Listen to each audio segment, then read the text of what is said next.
ഇതാ സാറേ.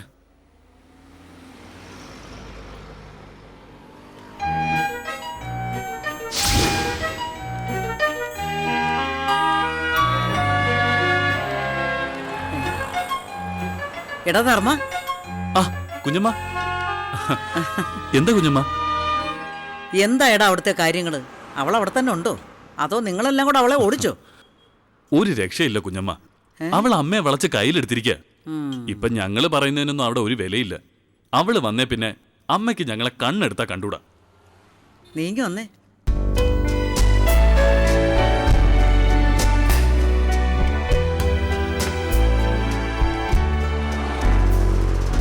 അയ്യോ,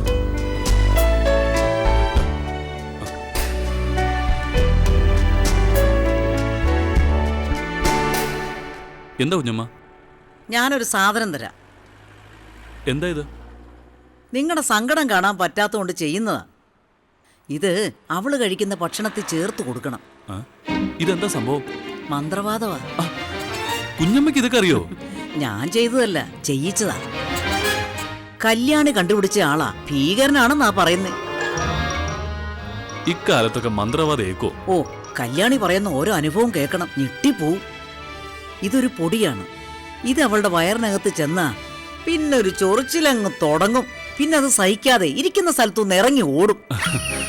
അല്ല, ചൊറിച്ചിൽ കഴിയുമ്പോ തിരിച്ചു വരില്ലേ? ഇല്ലടാ.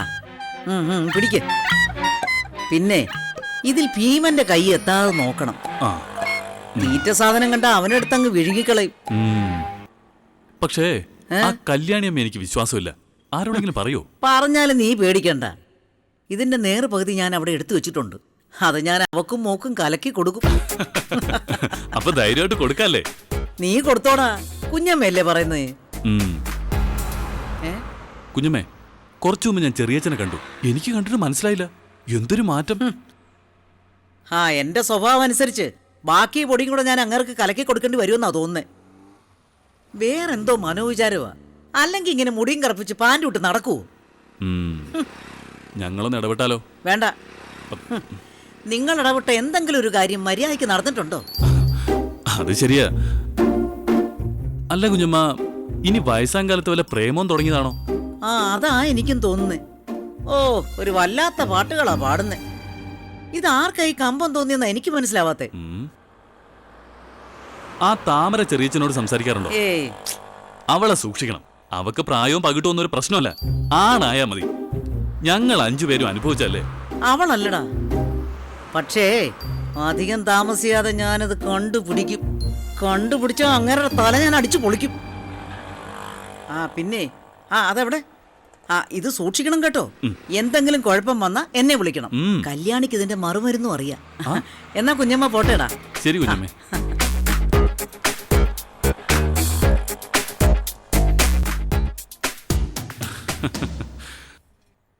മന്ത്രവാദത്തിന് ഫലം ഉണ്ടെങ്കിൽ ഇന്ന് രാത്രി അവളവിടെ നോടിയിരിക്കും.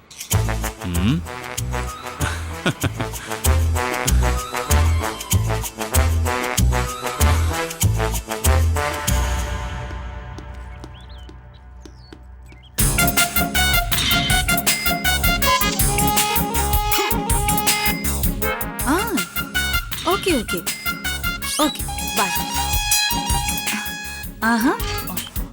Hello, good morning. ഇന്നെന്താ ഈ ഡ്രസ്സില്? ഒരു സാരിയും ബ്ലൗസും തന്നെയാ ചേർച്ച.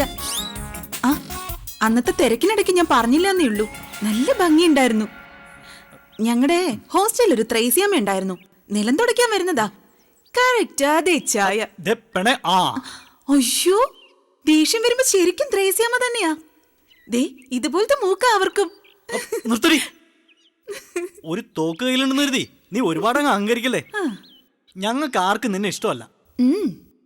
അതെ, നാണം ഉണ്ടെങ്കിൽ ഇവിടുന്ന് ഇറങ്ങി പോയിക്കൂടെ? നിങ്ങൾക്കാർക്കും ഇല്ലാത്തൊരു കാര്യം എനിക്ക് ഉണ്ടാവണമെന്ന് നിർബന്ധം പിടിക്കുന്നത് ശരിയാണോ? നാണം ഇല്ലാത്തവരുടെ കൂടെ ജീവിക്കുമ്പോ നാണമില്ലാതെ തന്നെ ജീവിക്കാം. തോന്നിയ ദിവസം പറഞ്ഞ അടിച്ചു നിന്റെ. അത്രയ്ക്ക് ധൈര്യം ഉണ്ടെങ്കിൽ അടിക്ക്. കൈ പൊന്തില്ല. അതിന് മനസ്സിൽ കുറച്ച് ചുണ വേണം. പഞ്ചപാണ്ഡവന്മാർ അങ്ങനെ പേരിടാൻ ആ മനുഷ്യന് തോന്നിയല്ലോ. എന്താ സഹദേവ? ആ ഏട്ടാ, ദാ ഇവള് നമ്മൾ ആണത്തമില്ലാത്തവരെന്ന് വിളിച്ചു. പിന്നെ നമ്മുടെ അച്ഛനെ വിളിച്ചു. അങ്ങനെ വിളിച്ചോ? അങ്ങനെ നേരിട്ടല്ല, നമുക്ക് പേരിട്ട ആളെ ചീത്ത പറഞ്ഞ അച്ഛനെ വിളിക്കുന്നതിന് തുല്യമല്ലേ ഏട്ടാ? ഏട്ടൻ ഒന്ന് ചോദിച്ചേ.